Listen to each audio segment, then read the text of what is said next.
Hi, I'm Jay Lau, and today I'll be reviewing a book that I was first made aware of over a year ago. Written by Pat Riley, a legendary coach in basketball, today I will be reviewing The Winner Within. So, just to give an overview of what this book is, it's essentially a book that you can describe as a self help book, a book about empowerment, finding yourself, finding the winner within. And in it, Pat details his time as a coach and gives stories that kind of supports his understanding of finding success and becoming a winner within yourself and how that inner winner can project itself out into the world to accomplish great things. So, the first thing I want to do is talk about some of the components of the book. So, the first thing that I'll note about the book is that it talks about this winner within as a type of cycle. So, each chapter, and I quite enjoyed this about the book, is laid out as a kind of stage that you start in as you progress from somebody in the context of a team and somebody in the context, and this could be a team of one, it could be yourself and how you find the winner within yourself, but also in the context of other people. He kind of walks us through the stage in which a team or an individual can find success. Quite in the same way that people, there is a cycle of forming groups, which is like norming and forming, and that some people are familiar with if you work in a corporate setting or you've worked in team building and stuff like that. But he kind of takes it a step further and really talks about what's really important and what to think about and what to avoid and who you should be in the context of that team in order to find that winner within. He also talks about the innocent climber, and this is a concept that he introduces really early on in the book. And this innocent climber, from my understanding, is essentially is a person who is seeking their expertise, seeking their winner status without a sense of egotism.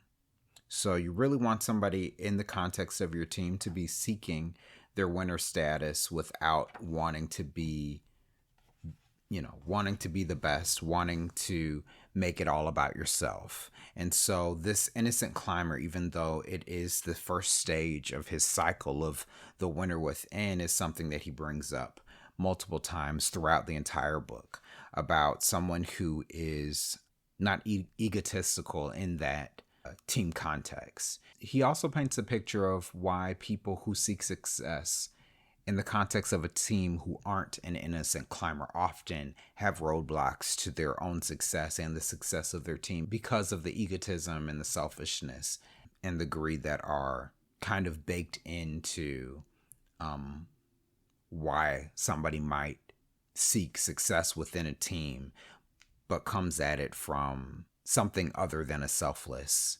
perspective. I'd also like to mention that he mentions the concept of a Showtime warrior, which he mentions quite a bit later in the book. In fact, that's probably the final concept that he introduces in this book. Usually we think of Showtime warriors as the person who wins the Super Bowl, the person who defeats everyone else in the Olympics, but this is really a identity that goes beyond the stage of your choice. So who are you as a Showtime warrior, at home, in your marriage, or on the job, or when you switch careers, or in retirement, or all of those things. So he brings up that concept as well. I also alluded to this in the beginning, but he also talks about the team versus self. So the winner within is not just how a person could be a winner within the context of a team. He also talks about the winner within as a person, and how people, through identifying these stages of, or how by internalizing the values that you should have in the stages of this cycle of becoming a winner within a team, internalizing that creates the type of person that is able to succeed individually, in addition to within the context of a team. And the teams that he brings up in the book, of course, would be his relationship to the Los Angeles Lakers as their coach in the 80s. And then he also talks about his role as a coach of the New York Knicks as well. I think the book does a really good job at laying out these concepts and explaining them in quite a great amount of detail.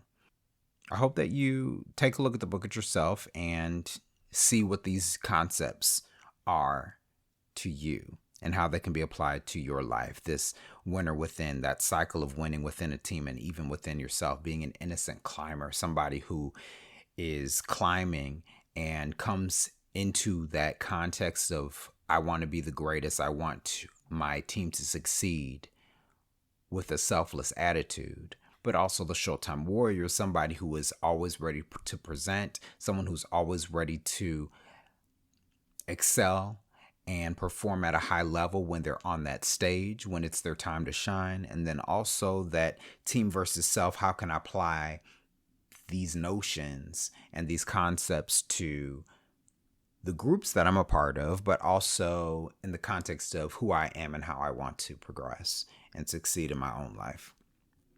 Now let's talk about some challenges that I felt with the book. I think the book could have benefited from one more edit, and that's kind of related to the flow of the book. And I think that even though it was generally good, and this is probably like a personal thing, I struggle with reading. I've always struggled with reading because my mind, when I look at a page, I'll end up reading a paragraph over and over and over and over and over again if it doesn't flow the right way. So I noticed that a lot when reading this book, and I think that it could have done with one more edit to just clean it up a little bit more. There were some errors that I think were made in there, but they were just minor. Every single book has some type of typo error, especially if it's not something that's being, reproduced every single year. And like re-edited every single year. So that's just super minor, but I think it could have done with one more edit just for me personally, and that's just the flow of the words. Although I think that the first and probably latter third of the book were probably the best parts of the book as far as like how easy it was to read for me. I'll also mention that one of the challenges that I experienced while reading was the way that Pat kind of equates success with capitalism. He often gives examples of the success of somebody, the winner within, in terms of how some person, or the person he's using an example of, has succeeded in the realm of business. And for me, that kind of gave me some pause in certain areas that didn't work for me. He gave a lot of different examples, but certain ones of them didn't really resonate. I don't personally feel that capitalism and what somebody does to succeed in business is necessarily evident of some of the concepts that he was talking about. So somebody who is, selfless and really trying to improve himself, improve others, who's, not thinking about what he calls the thunderbolts in your life where things can go wrong, who's overcoming those things, who aren't complacent. I think that it is a success. It is a feat if somebody does really well in business, but I don't think capitalism necessarily is a reflection of kind of the more altruistic concepts that he brings up in the book. So some of the examples he gave didn't really resonate with me, although he gave a lot of other examples that did resonate and I think were very well used. Now that I've talked about some of the challenges that I have with the book, I'd like to talk about what I really liked and what I learned from the book. One of the things that I liked in the book is that he didn't just talk about his greatest success with the Lakers. He also talked about what he did when he went to the Knicks. And I think that's really important because sometimes we look at our heroes in a vacuum. Like I might look at Michael Jordan and say, I'm only thinking about what he did for the Bulls. He didn't just play for the Bulls. Not only did he not just play for the Bulls, he had a career and has a career outside of basketball. And he's very wealthy because of what he did outside of basketball. And so, even though his work is connected to basketball, I really appreciated how Pat talked about his time with his wife. He also talked about his friends and successes with them and his family. He also talked about not only his legacy with the Lakers and how he actually took them through that cycle of winning and that cycle of becoming an innocent climber, and then all of those other steps to be somebody who's a Showtime warrior, and that they are, getting these championship titles, but also how he started over and how he had to switch gears when that team had reached its conclusion, and now he's moving on to his work with the Knicks, which was his next job as a coach. And he did fantastic in that role as well. I also really like the cycle that he talks about in his book, the cycle of winning, becoming that winner within, starting with the innocent climber. I think he mapped it out. The map that he created in his book was just really easy for me to understand and digest. Sometimes when you're reading books about self-help, they kind of just give you a bunch of concepts, and they don't necessarily, they're all important, but they don't necessarily fit within a framework. But I like how the way he set up his book, it's more like a story, the story of that team, how it grows and becomes successful, and what challenges you're going to face in that team and as a part of that cycle. The way he maps out these chapters is really the same way he discusses that cycle of the team, that cycle of becoming the winner within. And so he starts with the innocent climber in chapter 1. Then he talks about the disease of me. He talks about the core covenant within your team. He talks about thunderbolts. I mentioned that briefly before. Those are just random things that happen to you. Sometimes they're really good and sometimes they're super bad. But how do you overcome them, and how do you capitalize on those experiences? He talked about the choke, something that keeps a lot of us from succeeding. He talked about the breakthrough, getting beyond that choke. He talked about complacency. Is one level of success enough, or do I want to go further? He talked about mastery. He talked about upping the ante after you master something. He talked about core cracking, and then moving on where he kind of focuses on his experience with the Knicks and how that one cycle with the team kind of informed the way he created this new team with the Knicks. And then he ends with One from the Heart, which is kind of like a culmination of all the lessons that he talked about in the book. But I really appreciated how he mapped that out. It was very easy to digest and understand and kind of internalize the way he did that.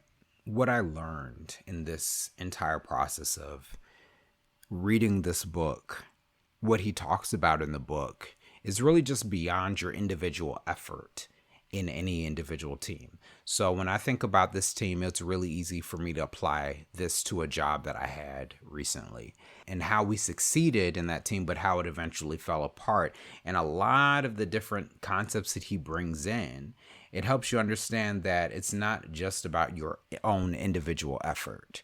It's about your relationship to the other members of your team and your ability to take them, like yourself, to the next level, to have them and you together agree upon where we need to go next and how we get there.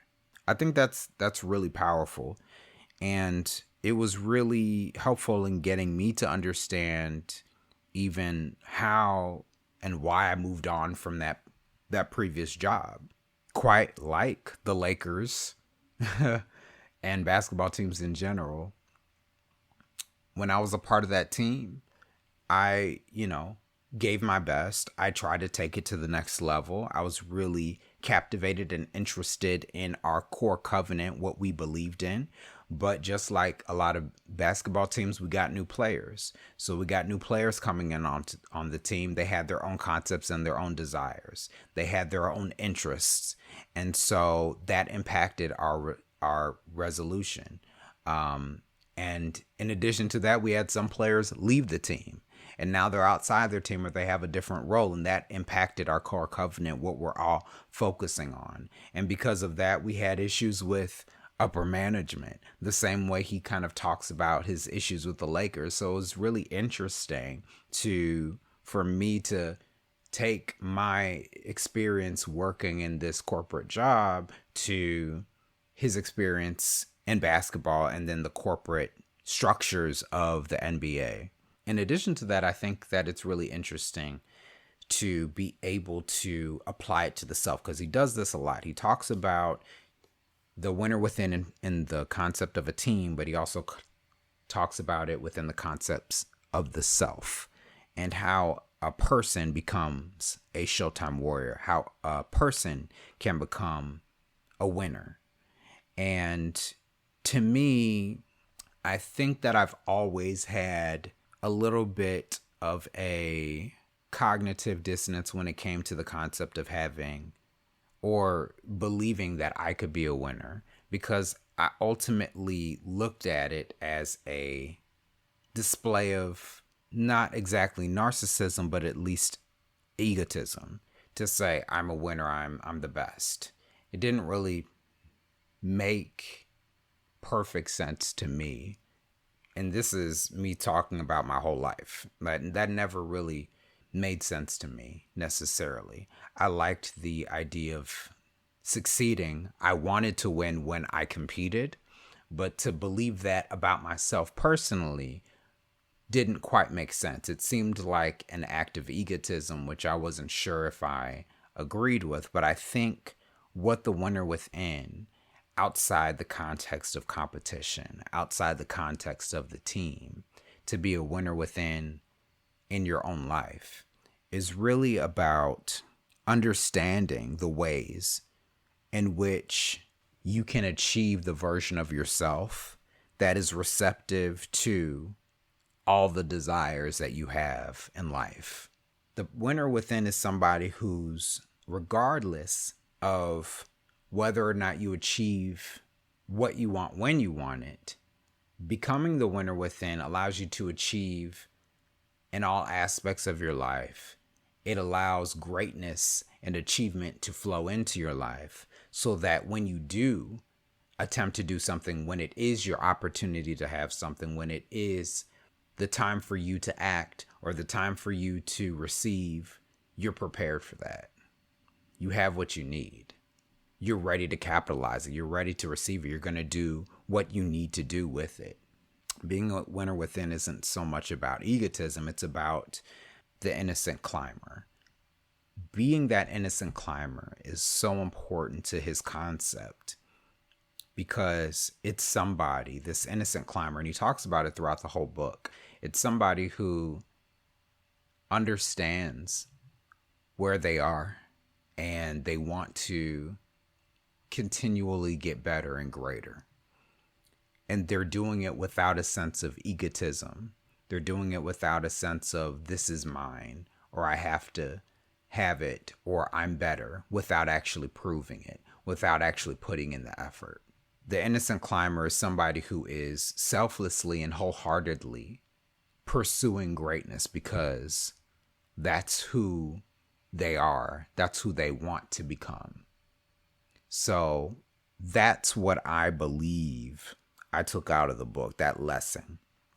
And it has made me being able to say I'm a winner make sense. It makes sense to me now that I'm a winner, and I hope that you believe you're a winner as well. So that is my review of Pat Riley's book. If I had to give this book, The Winner Within by Pat Riley, a rating, I would say it is a winner. Thank you very much for watching, and I hope to see you soon.